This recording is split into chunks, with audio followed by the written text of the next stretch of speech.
The Unavailable Father. 7 Ways Women Can Understand, Heal, and Cope with a Broken Father-Daughter Relationship. Written by Sarah Sims Rosenthal, Ph.D. Narrated by Cris Dukehart. Introduction. This book is about and for women who grew up with unavailable fathers. These fathers come in many forms, but they all have a common characteristic. They failed to provide their daughters with the unconditional love and the feeling of security that a child requires to become a woman with a positive self-concept and the ability to form close adult relationships.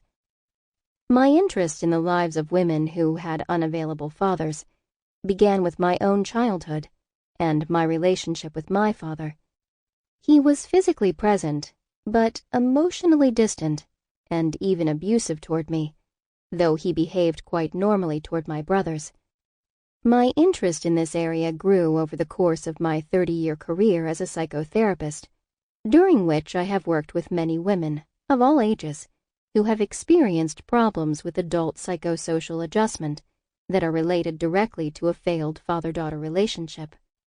When I decided to write this book, I supplemented my personal experience and the lessons I learned in my clinical practice by carrying out a large number of interviews with a diverse group of women.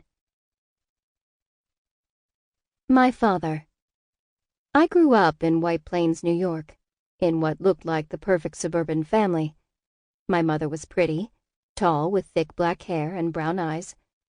My father was very handsome, 5'9" or 10, straight nose, wide-set green eyes and black hair, at least until he got older and it turned gray.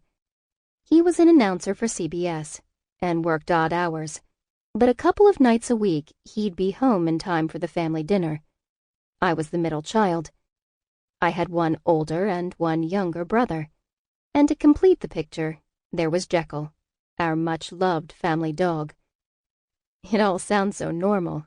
My wonderful and loving mother, my successful father, my little brother and me huddled together on the stairs, trying not to get caught and sent to bed when we stayed up late to spy on one of our parents' parties. On the surface, it was a rerun of Father Knows Best. But what I remember most is the tension. The good nights were the ones when my father didn't come home. When he did, I held my breath from the time I heard his car door slam until he entered the house. I never knew what to expect.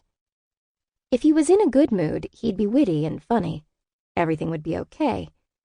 When he was in a bad mood, his rage dominated dinner, running so deep it took over the room. He behaved normally with my brothers. He wasn't a super-involved father, and he never played sports with them, but he didn't have the same anger toward them that he showed toward me. When he bothered to say something to me, it was always sarcastic. My 2 best friends were so afraid of him that when I invited them over, they'd ask if my father was there. If I said yes, they'd make an excuse about why they couldn't come. I don't remember him ever tucking me in at night or reading me a bedtime story. I don't remember him hugging me or touching me.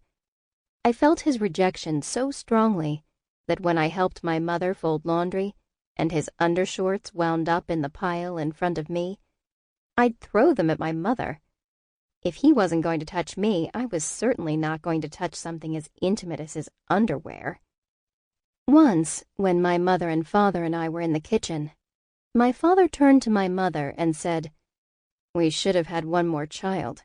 It would have been a girl, and she would have had blonde hair and blue eyes.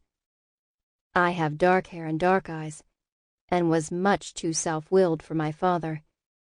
He was making sure that I knew that there was a daughter he might have loved, the daughter they never had.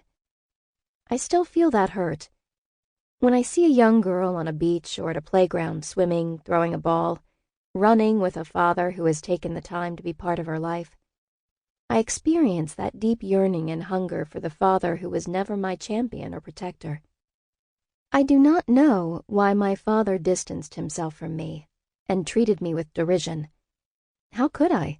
I was never close enough to him that he shared any thoughts or feelings that he may have had regarding his own. Sample complete. Ready to continue?